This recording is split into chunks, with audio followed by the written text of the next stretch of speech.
Maradhi ya kisukari yaani diabetes yamekuwa tishio kwa wengi ambao wanaishi kwenye nyakati za siku hizi. Atatupatia ile gari ile iko pale, itakuwa inakaa hapa Kisii mpaka Machi. Ukweli ama uongo? Amesema ni ukweli. Sana watu wasikie. Ni ukweli, si mnaiona pale.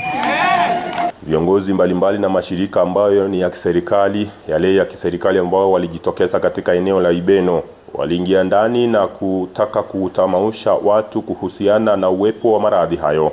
Kana na ugonjwa huu wa sukari anapopimwa, kuna mwingine huko nje ambaye hajapimwa.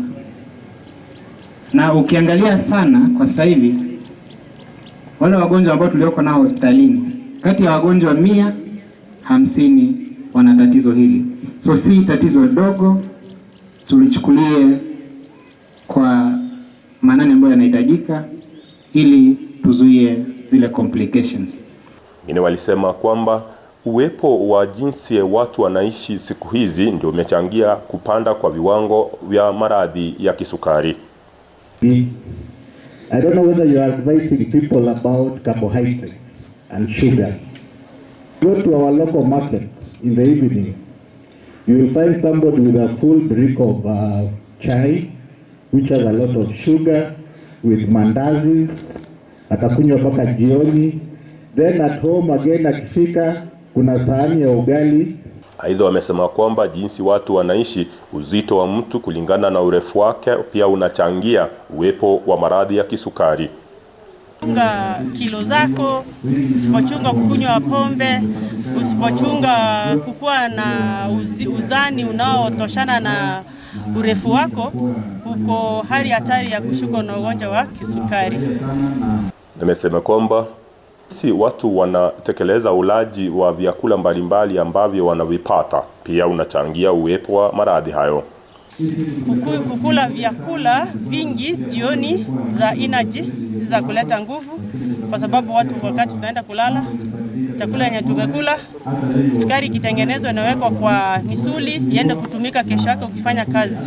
So tunasema ugonjwa wa kisukari huwa sana unaathiri mtu mwenye anakula junk food, chips, vitu kwa barabara, soda, na kilo za huyo mtu ni mzito, so asipochunga vizuri ugonjwa wa sukari inaingia. Kaunti ya Kisii imeandaa msururu wa kuhakikisha kwamba wananchi wamepata habari kuhusiana na maradhi haya. Contributing to diabetes. And in Kenya, Kisii County is one of the leading counties in terms of diabetic cases. So we need to look at those risk factors, control your weight, be physically active, and please come for screening. When the department or a team goes round, please come for screening. Aidha wamesema kwamba watajitolea kwa kila aina ili kusaidia watu kupunguza uwepo wa viwango vya juu vya maradhi ya kisukari. Najua kuna wanafika wanatoka na wataendelea kuja. Kwa hivyo wahudumu wetu wa afya watakuwepo hapa kwa ajili ya zoezi hili up to around 4 p.m. Ugonjwa huo aidha umesemekana usipogunduliwa mapema huenda ukaleta maafa zaidi ya magonjwa mengine. When you are diagnosed early, that you'll be assisted. Most of the complications occur because people come late. They are diagnosed late when most of the vital organs have been affected.